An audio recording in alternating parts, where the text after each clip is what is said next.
Where are you from? All right, welcome to the View, y'all.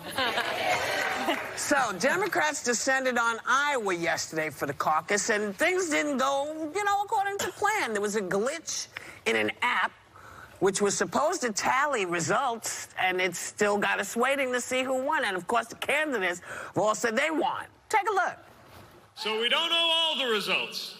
By all indications, we are going on to New Hampshire victorious. When those results are announced, I have a good feeling we're going to be doing very, very well here in Iowa. I'm ready to give him a new nickname, the former President Trump. Our union will be stronger than ever when that one man is replaced by one very persistent woman. And let's head to New Hampshire. Thank you, Iowa.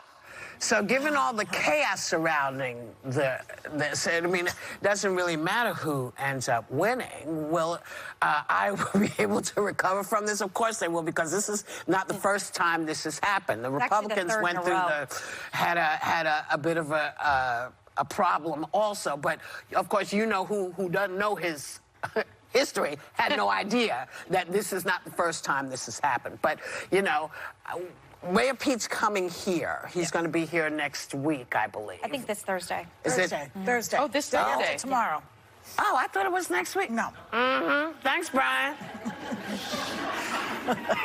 But no matter what, I mean, what do you think? These things happen, and you know how much I love an app.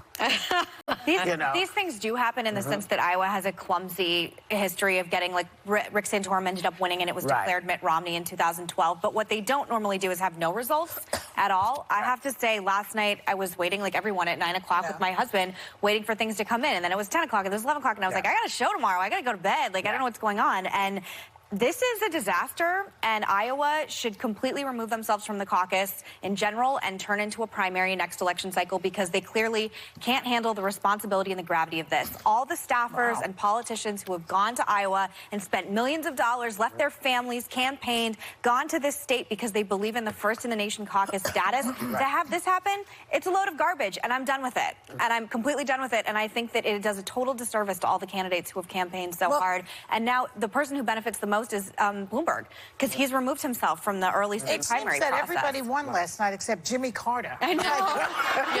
That's number one. Winning. Number two, why are they doing it in a red state? It's a Democratic Party. Why don't they go to a blue state and do it? And mostly white people, voters, young white people are voting in Iowa. That's not an indication of the Democratic Party, so that was a mistake. I agree with you. Iowa should not be doing it. Although I love Iowa, I've been there. It's a lovely place, and the people are very nice, but I don't agree with this particular thing. Yeah. And then the other thing I thought was, maybe this is a good thing, because we need to go back to paper ballots. Yes. And get out of the technology business. But they had paper ballots. It worked for George Washington. It'll work for us. But it's not just paper ballots. People raise their hands. It's very clumsy. Like, people go to gymnasiums and raise their hands. And, like, it's very... Just go and vote. Yeah, and the apps went down. Yeah. I've said it from the very beginning that Iowa, just isn't representative of the Democratic tent, and that's the problem that I've had. I mean, it's if you look at the population, it's about 90.7% white, and just 4% of Iowa's population is black. But the problem also that I have, and bear with me, blacks make up 26% of the state's prison population, and there was a study by the Sentencing Project that ranked Iowa third worst in the nation for its 1 in 17 incarceration rate of adult black males. And then on top of it, Iowa is the only state in our union with a lifetime voting ban for people with a felony conviction, which means the 4% of black people in Iowa, thousands of black Iowa residents who've served time, were barred from even caucusing.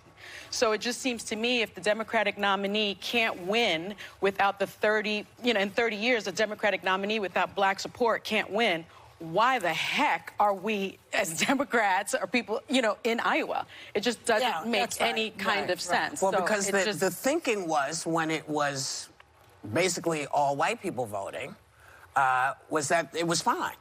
But it doesn't represent what the real nation looks like. I think that candidates going forward will not spend again, not even about my dad, but he completely surpassed going to Iowa in 2000, 2008 because he didn't believe in the caucus, and I still don't. I mean, up to last night, I respected it. Yeah. But I do think the idea of just going a group of people holding your hands, and then if your vote doesn't count, you have to give it to another candidate. Yeah. I think it's completely archaic and backward. The number one takeaway, other than it's a total cluster, is that there was a huge low voter turnout in it. It's this exact same as in 2016. There should be more momentum with voters going forward, say and that's good for Biden because everybody knows Biden, and they don't have to go and talk about him, and they're happy with Biden. That's good for him. That's but it's not good in a general election. And as you said, Bloomberg. Well, if there's no black people, you know, that's part of the reason, like, why there's low voter turnout. Yeah. And also for Biden. There was, they're not there. But on to New Hampshire. Let's all be done with the caucus. Another white state. Another white Republican state is New Hampshire. It is not Republican. New Hampshire is extremely independent. Extremely. But the other thing is... And it's a primary. It's not a caucus. In 2016, I believe. And the problem with New Hampshire also is just 1% of the delegates needed. But then you go to South Carolina, and it's huge. And then that's when Biden is going to shine, and that's when we'll see Biden in America. Well, you know what? Who knows what's going to happen, but we know what has to change. Okay, stuff needs to change because it's not working the way that it should. And after everything we saw with Stacey Abrams, we should be really careful about how we do all of this. The worst part, too, is that it makes voters distrust our process. Yes, and that, to me, is the worst part of this whole thing. Oh, yeah, I heard that the Trump Jr. and his brother was saying that this is, you have to watch the Democrats in November because they'll be cheating. I mean, come on, look in the mirror, you two. Two cretins. But, you know. Give me a break. They said that? Yes. But look at the source. Check the source. Stop yourselves, The Menendez brothers have We'll be right back.